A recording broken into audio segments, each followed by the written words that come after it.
And we're live. Yes, it's the Be Lucky podcast, free for everybody on Saturday. It's Derby Day. Come on. Can't wait for Derby Day. Looking forward to getting stuck in. We're going to run through the races at Epsom that are on ITV. Just to let you know that Daryl Carter members are extremely happy this week. We've had a brilliant week. If you'd like to come and join, it is www.patreon.com/Daryl Carter Racing. I know annual subscriptions are up live now as well, so if that's your preference, then do take up that option. But it's a great community, 8 chat rooms, betting education, anti-post previews, and loads more, as well as my daily selections and, of course, the Saturday selections as well, which are subject to change from this podcast. I must say that because I had someone complain to me the other week about putting up a selection and changing my mind at the last minute to the winner. So sorry for tucking you away. It's not the intention, but these are just my early thoughts. It is currently Thursday. It's 12:30. We've had declarations through for Epsom at 10 a.m. this morning. And without further ado, shall we get stuck straight in to the 2025 Epsom Derby Day? I can't wait. I'm really looking forward to it. A cracking race, the biggest field we've seen for the Derby since I think 2003. It's going to be a brilliant day. If you go into Epsom, have a magnificent time. The first race on ITV is the Prince Elizabeth Stakes. It's a Group 3. It's pretty tricky, to be honest with you. I do like a horse in here, and I think she loves downhill tracks, but her latest run at Goodwood was very disappointing, but we'll touch on her in a second. The top of the market is Bermuda Longtail for Andrew Bolden, Oisin Murphy, the unexposed 3-year-old at 11-2. These are the best prices. No bookmaker quote here. These are the best prices. Bright Thunder is second in at 6-1. Royal Dress, who's arguably unlucky in this race last year, 6-1. Serona, 13-2. Skellet, bit of a drifter since declaration time, is 13-2. Sparks Fly, 8-1. Spiritual, 17-2. Sunfall, 16-1. 20-1 bigger. And the one I do want to talk about is actually the 20-1 shot, and that is George Bilby's Chic Columbine. I don't think I can let this go off any bigger than sort of 12-1 really. She was remarkably unlucky in this race last year, more so than Royal Dress was. She's got a brilliant record on downhill tracks. Now, her 2 runs this season have been well below par, you could say. I was really disappointed with her at Goodwood last time. The ground was probably too quick for her. There is rain due. We'll touch on the weather in a moment. But I do think that if I just give up when I fancied her so strongly at Goodwood and she was a massive market drifter, I think it'd be a bit of a silly mistake to do, to be honest. I do like the 4-year-old. She gets the tongue-tied cheek piece combination on for the first time. That could help her out. And I just think the way the race will run at Epsom, where they swing round that bend and you can sit there and you can pull out and you can pat, I just think it suits her so well. So I'm very tempted to side with Chic Columbine. It wouldn't be a massively strong selection, I must be honest. Skellet is the best horse in the race, on the bare form with that check and challenge run when we last saw her at Sandown, but she's been off a long time. The cheek pieces are on, but I don't know if this is her absolute optimum test. And I think she just might improve for the run with a target maybe down the line. Chic Columbine is the horse that I will side with. Now, there is rain due at Epsom over the course of the 2 days. 10 mil fell on overnight on Wednesday night. There's further rain due on Friday. Sprinkles into Saturday. I think we're probably going to be looking at the softer side of good. I hope it doesn't get any worse than that, because I think that's pretty fair for everyone. Good to soft is fine. I know some horses want it rattling quick, some horses want it slow, but I think it's a fair reflection of the horses' chances when it's sort of good to soft. I think that would suit Chic Columbine in the opening race at Epsom. 20-1 is the best price I've seen at the moment. I think that's with Paddy's general sort of 16-1. I'd be happy at 12s or bigger. So I might have a look at her. The 135 is the Diamond Stakes. Docklands heads to market here. The classy Docklands, who was unlucky really. Not unlucky, he was bumped into one actually. Sardinian Warrior, I think it's got a good chance in the Queen Anne. But he ran a mighty race at Ascot last time. But that's the key, right? That's the issue with him, isn't it?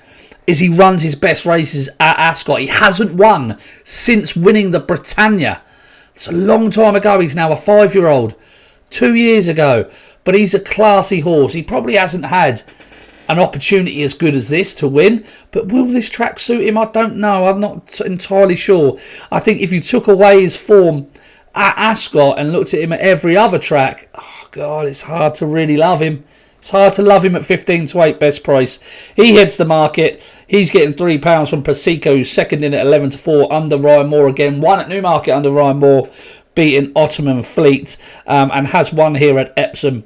Suited by the track, suited by the trip, suited by a bit of giving the ground. Lots to like. Can see why he's second favourite. Geography 8 to 1. Royal Dubai, who ran on at the finish in this race last year, having been entirely outpaced coming down the hill. Not sure he's going to want the ground any softer than good.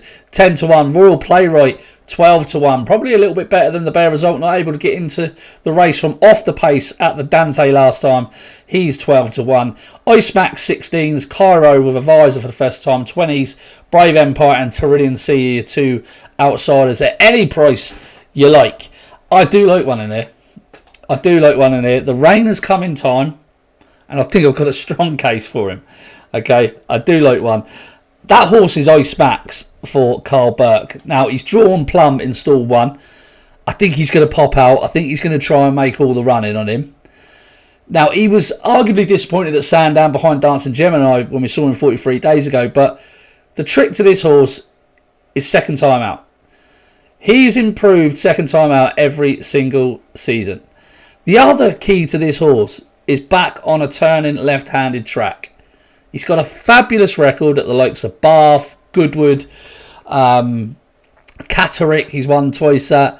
And if you take away, let me just give you an example here, right? His form figures on a straight track, his form figures on a straight track read very, very interestingly. If I can just find it, he read 9, 9, 4, 5, 7. Now that includes a 4 or 4, a 5 or 6, and a 4 or 9. Now, if you look at his record under optimum conditions, but that's with soft in the going, on a left-handed turning track, outside of his reappearance, I know you're being a bit picky there, 154, 111, I think he's got a good chance, I think he's got a good chance in this. And if Clifford Lee can get out and get really on the pace and keep grinding away, I think he could be very hard to pass. He won second time out last year. He won second time out the year before. I just think he's still fairly unexposed under the correct conditions. Okay, he's had 13 starts. He's won 5 of them. He's a win or a nothing bet because he hasn't placed in the first 3 other than winning. So he's kind of one of those horses that's either going to do it and make all the running, or he's probably going to fall out the back of the telly. But I do think he's got a good chance. He's getting £3 from Geography and from Persica. And like I say, I'm not entirely convinced Docklands wants this undulating track to be seen at the best effect. Just think things are falling right for the 4-year-old Ice Max. Think you could go very well. The 210. Okay, this is interesting, right? I've been umming and ahhing about what to do with these 2 races. The 210 and the 245. Now, I'll be honest with you, okay? I hate these races. 18 runners, 5 furlongs, pop out, blast, go as fast as you can, hope you're not caught. It's just not a betting medium for me. It never has been a betting medium for me. It's not a race. These type of races are not races I'm advising my members to have a bet in. I just think it's very, very difficult. Now, Ruby's Profit heads to market at 7 to 2. Drawn stall 18. High draws can be very beneficial here at Epsom. Get that if you can get on that rail and just keep rolling. It is a downhill finish. It's very hard to pick horses up. It's hard to come from off the pace, in my opinion. And I think the higher you're drawn, the closer to that rail, I think the better chance you've got. Now, this is a Class 3. Ruby's Profit won last time out in Class 4 company at Goodwood. Similar sort of track, steps up in grade, but it's drawn 18. Shoemark's not an obvious positive, but if this horse can get out and keep rolling, it'd be hard to beat. But do you want to be taking 7 to 2 and an 18 runner 5 furlong 3-year-old dash? Like, not for me. Against the World, Kevin Ryan 9 to 2, Mademoiselle 13 to 2, Cape Sovereign 10 to 1, Nana Sparkle 12s, Acrias 16s, Blinky 16s, and then any price you like the rest. I just found it extremely difficult. Maybe the favourite is the way to go in this, but I just couldn't play at 7. There's so many better 7-2 shots. Like, would I rather play Ruby's Prophet at 7-2 or Ice Max at sort of 16-1? I know damn well which one I'd rather play. So for me, these are not better mediums, and this is not something that our members will be getting stuck into on my advice. If someone in the other group's got a good shout on it, fair play. It's the same with the 245. I've just got to be honest. The 5 furlong dash handicap. Gerbat, we was on him last time. Heads to market 13-2 under Oisin Murphy. Drawn stall 9. It's just, you can make cases for so many in here. Fair Wind is a horse that I almost came down on if I was to give you a tentative selection. I thought he ran okay at Chester. But you could just make cases for so many horses. Existent. Going further down, Desert Cop's in there. Spartan Arrow's one here. There's just so many horses you can make good cases for. And if you want a tentative selection, it'll be Fair Wind from me. But I don't advocate playing in these types of races. Okay, let's move on. It's the big one. It's the one we've all been waiting for, right? It's the Derby. It's the Derby at 3:30 at Epsom. Over a mile 4. Run in the honour of His Highness Aga Khan, who sadly passed away not long ago. His daughter has had a representative entered in the race in Midak. I'm assuming they're going to be there at the course. I suppose they would like a runner in their colours. Right, let's start at the top of the market. Delacroix. Ryan Moore chooses Delacroix over the Lion and Winter. Big news this week that the Lion and Winter has been shunned by Ryan Moore, the champion 2-year-old. But Delacroix has been very, very good. You have to admit, his 2 runs this term, very good. Saw off Lambourne, saw off Purview. The one thing I would just say about this horse is he has won his races in sprint finishes. His stamina has not been tested, and he has won having dictated races and dashing away at the front. At Leopardstown, on his reappearance when he beat Lambourne, I actually thought Lambourne was the horse to take out of the race. In that Ballysacks, I thought Lambourne came home very strongly from an unfavoured position, and I thought he might be able to reverse the form next time with him. If he can't reverse the form, I still would be taking a slightly dimmer view of Delacroix in terms of a Derby favourite on that evidence. Very, very good horse, but he hasn't had his stamina tested. He's got a great attitude. He doesn't mind getting into a fight. I can see why Ryan's chose him. I really can. But for me at 3-1, he just would be a no-go. Ruling Court is a horse that I love. I tipped him in the Guineas. I tipped him last year for the Acomb.